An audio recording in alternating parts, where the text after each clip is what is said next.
बारिश की रात और भूख का रुदन। अंदर लता देवी अपने दोनों बच्चों मन्नू 8 वर्ष और गुड़िया 7 वर्ष को अपनी पुरानी साड़ी के पल्लू से ढककर बैठी हैं। टेंट की छत से पानी टपक रहा है और ठंड अंदर घुस रही है। गुड़िया और मन्नू भूख और ठंड से कांप रहे हैं। मेरे बच्चे, मेरे लाल मन्नू, गुड़िया मेरी बेटी, तुम दोनों घबराओ मत। आओ मेरे पास और चिपक जाओ। ये साड़ी का पल्लू माँ की ममता है, ये तुम्हें ठंड नहीं लगने देगा। बस थोड़ा सा सब्र रखो, ये बारिश रुक जाएगी। माँ मेरे दांत बज रहे हैं और देखो ये ऊपर टपकता पानी मेरे मुंह पर गिर रहा है। पापा कहाँ है माँ? पापा कल से नहीं आए, मुझे बहुत डर लग रहा है और गुड़िया भी रो रही है। माँ भूख, मुझे चाय पीनी है। पापा हमेशा मेरे लिए चाय लाते थे, मुझे बहुत ज्यादा भूख लगी है माँ। आंखें छुपाकर बच्चों को कसकर चिपकाती है। मेरे बच्चे, तुम दोनों शांत हो जाओ। तुम्हारे पापा शहर गए हैं। वो बहुत दूर काम ढूंढने गए हैं। वो जरूर आएंगे। और गुड़िया, सब्र का फल मीठा होता है। ये बारिश रुक जाए, फिर मैं तुम्हें गर्म पानी दूंगी। लेकिन माँ, पापा क्यों नहीं आए? क्या उन्हें भी काम नहीं मिला? सब लोग तो कहते हैं हम गंदे हैं, हमारे कपड़े फटे हैं, हमारी झोपड़ी गंदी है। क्या पापा को भी यही कहकर भगा दिया होगा? नहीं, कोई नहीं भगा सकता उन्हें। तुम्हारे पापा बहुत मेहनती हैं, वो बस थोड़ी देर से आएंगे। तुम दोनों चुपचाप मेरी साड़ी में सो जाओ, मैं हूँ तुम्हारे पास। लता देवी जानती हैं कि धनुलाल, उनके पति, पिछले 3 दिनों से गांव में काम की तलाश में भटक रहे थे, पर कहीं भी उन्हें काम नहीं मिला, क्योंकि उनकी गरीबी और कपड़ों से आने वाली बदबू के कारण लोग उन्हें दुकान या होटल के पास खड़ा भी नहीं होने देते थे। धनुलाल इसी बीच शहर के किनारे एक चाय की दुकान के पास खड़ा है। उसकी हालत बहुत खराब है, क्योंकि उसने 3 दिन से कुछ नहीं खाया है और उसके पास कोई गर्म कपड़ा नहीं है। धनुलाल चाय की दुकान के बाहर खड़ा है, जहाँ कई लोग गर्मा गर्म चाय पी रहे हैं और अखबार पढ़ रहे हैं। वो कांपते हुए वहाँ जाता है। साहिब, ओ भैया, मालिक, माफ करना, मेरे बच्चे भूखे हैं और उन्हें बहुत ठंड लग रही है। मेरी बेटी ने चाय मांगी है, सिर्फ 10 रुपए दे दीजिए साहब, आपकी मेहरबानी होगी। 10 रुपए में मेरे बच्चे आज चाय पीकर सो जाएंगे। चल भाग यहाँ से। 10 रुपए? मुझे सब पता है, तुम जैसे भिखारी लोग पैसे लेकर नशे करते हो, दारू पीते होगे। चल निकल यहाँ से, मेरी चाय का धंधा खराब मत कर। साहब, मैं झूठ नहीं बोल रहा हूँ। मेरी पत्नी और मेरे बच्चे वो ठंड में कांप रहे हैं। सिर्फ 10 रुपए। साहब, भगवान आपका भला करेगा, मैं आपके पैर पड़ता हूँ। उसे ऊपर से नीचे तक देखता है। देखो जरा इसकी शक्ल, फटे पुराने कपड़े। 10 रुपए लेकर क्या करेगा? तुम्हें देखकर ही पता चलता है कि तुम क्या करोगे, नशे करोगे। चल भाग यहाँ से, हमारे पास फालतू पैसे नहीं है। धनुलाल को कोई पैसा नहीं देता। हर कोई उसे शक की नजर से देखता है और उसका अपमान करता है। वो उदास मन से सड़क के किनारे बैठ जाता है और फूट फूट कर रोने लगता है। ये कैसी जिंदगी है? मुझे काम क्यों नहीं मिलता? मैं मर क्यों नहीं जाता? मेरी बीवी और मेरे बच्चे वो भूखे हैं। मैं एक पिता हूँ, मैं उनके लिए एक गर्म चाय भी नहीं दे सकता। ये दुनिया इतनी जालिम क्यों है? मूसलाधार बारिश और ठंड बढ़ जाती है। धनुलाल पीपल के पेड़ के नीचे बैठा है। उसके कपड़े बारिश से भीग चुके हैं और कड़ाके की ठंड उसकी शरीर को चीर रही है। वो रात भर वहीं बैठा रहता है, उठने की हिम्मत नहीं होती। अब क्या करूं? घर जाऊं तो बच्चे रोएंगे, गुड़िया फिर चाय मांगेगी और मैं उसे क्या दूंगा? क्या कहूंगा कि मुझे 10 रुपए भी नहीं मिले? नहीं, मैं घर नहीं जाऊंगा, मैं यहीं बैठा रहूंगा। पर ये ठंड, वो जोर से कांपने लगता है। मेरे शरीर में अब जान नहीं बची है। वो 3-4 घंटे तक ठंड में बैठा रहता है। उसका शरीर धीरे धीरे अकड़ने लगता है। फिर वो बारिश में ही घर जाने का फैसला करता है, लेकिन उसके शरीर में इतनी ठंड घुस जाती है कि वो थोड़ी दूर चलकर ही सड़क पर गिर जाता है। ठंड, बहुत ठंड है। विशाल, मन्नू, गुड़िया। उसकी सांसें धीमी हो जाती हैं। आसपास से गुजरते हुए लोग उसे देखते हैं। देखो ये कौन है, इतनी ठंड में सड़क पर पड़ा है, जरूर दारू पीकर आया होगा। इन लोगों की यही आदत है, इसीलिए गरीब रहते हैं। इसे छूना मत, कहीं कोई बीमारी ना लग जाए। मैंने देखा था ये अभी चाय की दुकान पर भीख मांग रहा था। किसी ने पैसे दिए होंगे और इसने दारू पी ली होगी। इतनी ठंड है और बताओ दारू के नशे में सड़क पर पड़ा है। कोई इसकी मदद मत करना। कोई उसकी मदद नहीं करता। लोग उस पर हंसते हैं और उसे छोड़कर आगे बढ़ जाते हैं। धनुलाल उसी सड़क पर बारिश और ठंड में पूरी रात कांपता रहता है।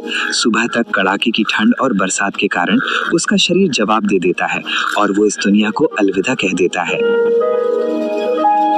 सुबह होती है, वो देखती है कि धनुलाल रात भर घर नहीं आए। हाय, ये कहाँ रह गए? रात भर बारिश थी, कहीं कुछ हो तो नहीं गया? बारिश थी, कहीं कुछ हो तो नहीं गया? वो बच्चों को सुलाकर साड़ी लपेटकर बाहर सड़क की ओर भागती है। थोड़ी दूर सड़क पर लता देवी देखती है कि धनुलाल सड़क के किनारे जमीन पर अचेत पड़े हैं। मुझे छोड़कर कहाँ जा रहे हो? उठो, उठो मेरे स्वामी, ये क्या कर दिया? आंखें खोलो। नहीं, नहीं, ये झूठ है। मेरे बच्चे अब क्या करेंगे? जागो, मुझे छोड़कर कहाँ जा रहे हो? वो उनके सीने पर सिर रखकर जोर जोर से रोती है। आसपास के लोग देखने आते हैं पर कोई पास नहीं आता। वे दूर खड़े होकर तमाशा देखते हैं। ये दुनिया कितनी जालिम है, कोई क्यों नहीं देखता? ये गरीबी ही हमारी मौत है। वो किसी तरह अपने पति के निर्जीव शरीर को अपने हाथों में उठाती है और गांव के शमशान घाट की ओर जाती है, पंडित जी के सामने हाथ जोड़कर। पंडित जी, मेरे पति अब नहीं रहे। मेरे पास पैसे नहीं हैं, पर कृपया इनका अंतिम संस्कार कर दीजिए, नहीं तो इनकी आत्मा को मुक्ति नहीं मिलेगी। मैं आपके आगे हाथ जोड़ती हूँ। क्रोध से, जा भाग यहाँ से, तुझे शर्म नहीं आती? लकड़ी, घी और मेरी दक्षिणा सब मिलाकर 6,000 रुपए लगेंगे। पैसे नहीं रहते तो शादी भी मत किया करो। चल निकल, तेरा मुंह देखकर सुबह सुबह मेरा दिन खराब हो गया। लता देवी को इतना अपमान मिलता है कि वो पत्थर की तरह हो जाती है। वो अपने पति का शरीर वापस उठाती है और जंगल की ओर जाती है। हाय, कितनी जालिम है ये दुनिया, हमें तो मर ही जाना चाहिए। तभी उसे अपने दोनों बच्चों की याद आती है। नहीं, नहीं, मेरे बच्चे मन्नू और गुड़िया, वो बेसहारा हो जाएंगे। वो रोते रोते अपने फटे हुए टेंट के पास जमीन में एक छोटा सा गड्ढा खोदती है और वहीं अपने पति को दफना देती है। गरीबी इतनी थी कि वो कुछ नहीं कर पाई। वो अपने आंसू छुपाकर अपने बच्चों के पास वापस जाती है। लता देवी अपने आंसू छुपाकर बच्चों के पास वापस आती है। माँ, आप कहाँ गई थी? और पापा कहाँ हैं? मैंने सुना था आप रो रही थी, क्या हुआ? हाँ माँ, पापा कहाँ हैं? मुझे भूख लगी है और बहुत ज्यादा ठंड भी। पापा ने कहा था वो चाय लेकर आएंगे। मेरे बच्चे, मैं कहीं नहीं गई थी। मैं बस थोड़ा दूर गई थी ये देखने कि तुम्हारे पापा कहाँ हैं। और हाँ, तुम्हारे पापा ने तुम्हें एक खास संदेश भेजा है। क्या संदेश माँ? पापा ने क्या कहा? तुम्हारे पापा वो शहर गए हैं मेरे बच्चे। वो बहुत दूर एक बहुत बड़े सेठ जी के यहाँ काम करने लगे हैं। वो अब यही नहीं आएंगे, वो हमेशा के लिए वहीं रहेंगे। लेकिन वो हर दूसरे दिन मुझे पैसे और अच्छा खाना लेकर आने के लिए भेजेंगे। उन्होंने कहा है कि जब तक वो ना आ पाए तब तक तुम दोनों को बहुत प्यार से रहना है। तो पापा अब कभी नहीं आएंगे, मुझे उन्हें देखना है। नहीं, वो क्यों आएंगे? वो वहाँ बहुत ज्यादा पैसे कमाएंगे, इतने पैसे कि हम तुम्हारे लिए बड़ा घर, अच्छा खाना और ढेर सारे खिलौने लाएंगे। तुम दोनों बस ये मत भूलना कि तुम्हारे पापा बहुत बड़े सेठ बन गए हैं। ठीक है माँ, मैं गुड़िया का ख्याल रखूंगा। अब आपको कब जाना होगा माँ, और आप कब तक वापस आएंगी? सुनो मेरे लाल, तुम्हारे पापा के घर से यानी शहर से यहाँ गांव आने में पूरा आधा दिन लगता है और मुझे वहाँ पहुँचकर वापस आने में भी पूरा 1 दिन लगेगा। कल सुबह तक मैं लौट आऊंगी, तब तक तुम दोनों को यहीं रहना है। देखो, ये ब्रेड है, इसे तुम दोनों आधा करके खा लेना। और हाँ, अपनी गुड़िया बहन का ख्याल रखना, कहीं बाहर मत जाना। मैं आज शाम को आऊंगी तो तुम्हारे लिए गरम खाना लेकर आऊंगी। ठीक है माँ, आप जाओ, मैं और गुड़िया यहीं खेलेंगे, आप चिंता मत करो। लता देवी अपने आंसू छुपाती है। बच्चों को एक आखिरी बार गले लगाकर वो काम की तलाश में निकल पड़ती है। लता देवी सड़क किनारे पीपल के पेड़ के नीचे जाकर फूट फूट कर रोती है। हाय मेरे स्वामी, मेरे पति, आज मैं दुनिया की सबसे बड़ी झूठी माँ बन गई। मुझे अपने बच्चों से झूठ बोलना पड़ा। ये कैसी किस्मत है। अब मैं कहाँ जाऊँ, कहाँ से पैसा लाऊं? और कुछ नहीं सोचता। तभी एक वृद्ध महिला मालकिन उसे रोते हुए देखती है।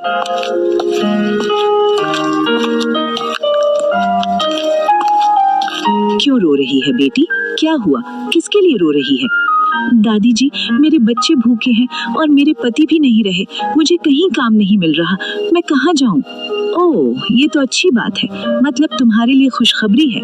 मुझे भी अपने घर के लिए एक काम वाली चाहिए जो इस ठंड में घर का काम कर सके।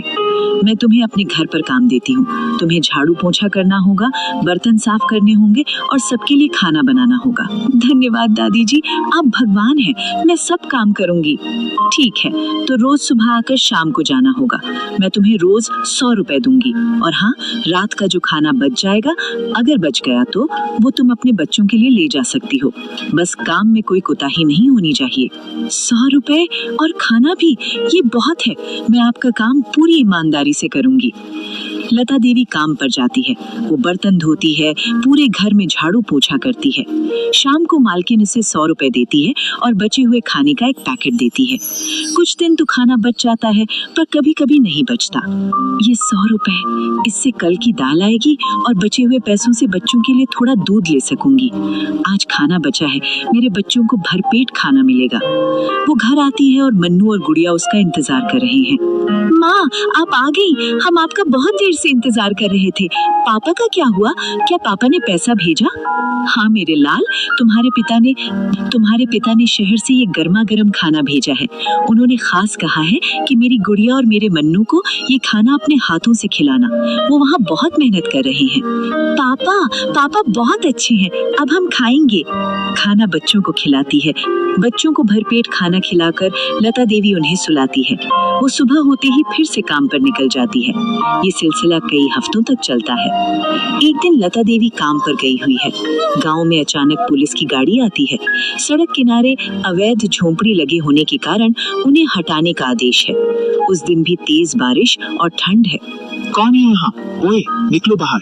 ये सड़क तुम्हारे बाप की जमीन है। बाहर निकलो, ड्रामा बना के रखा है। तुम दोनों अंदर क्या कर रहे हो? तुम्हारे माँ बाप कहाँ हैं? चलो जल्दी बाहर निकलो। साहब, हमारे पापा शहर गए हैं काम करने। माँ भी पैसे लेने गई हैं। हम यहीं रहते हैं। शहर गए हैं? हाँ पता है, यहाँ गंदा करते हैं और शहर में मजे करते हैं। चलो ये जगह अभी खाली करो। ये सड़क खराब नहीं होनी चाहिए। बच्चों को खींचकर बाहर निकालता है। अपने माँ बाप को बोल देना, अगर दोबारा यहाँ झोपड़ी दिखी तो जेल में डाल दूंगा। पुलिसकर्मी क्रूरता से उनकी फटी हुई झोपड़ी को तोड़ देता है। बारिश और ठंड के बीच मन्नू और गुड़िया बेसहारा खड़े हैं। बहन, हमारा घर टूट गया। अब हम कहाँ रहेंगे? माँ कहाँ है? दोनों बच्चे उस कड़ाके की ठंड में रोते हुए सड़क किनारे। उन्हें भूख लगी है और उनके शरीर ठंड से कांप रहे हैं। शाम हो जाती है। उन्हें भूख और ठंड चरम पर है। माँ कब आएगी? हमें बहुत ठंड लग रही है गुड़िया। अब मुझे डर लग रहा है।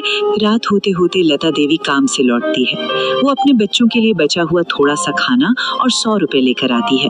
वो देखती है कि उसकी झोंपड़ी टूटी हुई है और वहाँ कोई नहीं है।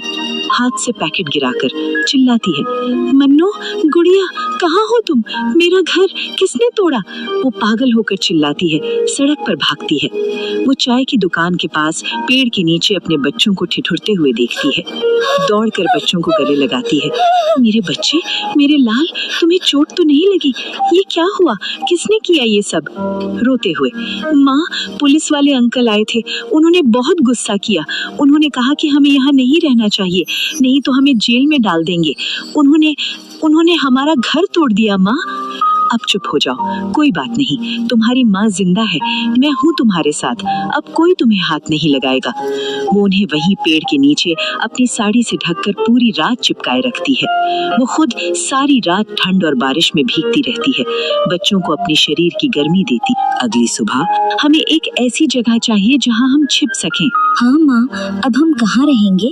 क्या हम फिर से एक छोटा सा घर बनाएंगे? हाँ, देखो उस बड़े होटल के पीछे की जगह खाली है।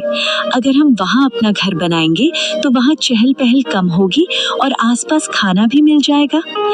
लता देवी और बच्चों को थोड़ा समय लगता है। वे फटे पुराने कपड़े और प्लास्टिक इकट्ठा करके उस होटल के पास एक और छोटी सी झुग्गी बना लेते हैं। इस बार ये पहले से भी छोटी है और ज्यादा फटी हुई है। देखो ये होटल कितना बड़ा है, यहाँ बहुत खाना होगा। मेरे पास जो 170 रुपए बचे हैं वो मैं इस होटल के मालिक को दे दूंगी। इससे जब तुम्हें भूख लगेगी तो तुम यहाँ आकर खाना खा सकते हो। लता देवी पास के एक बड़े ढाबे या होटल में जाती है और मालिक से बात करती है।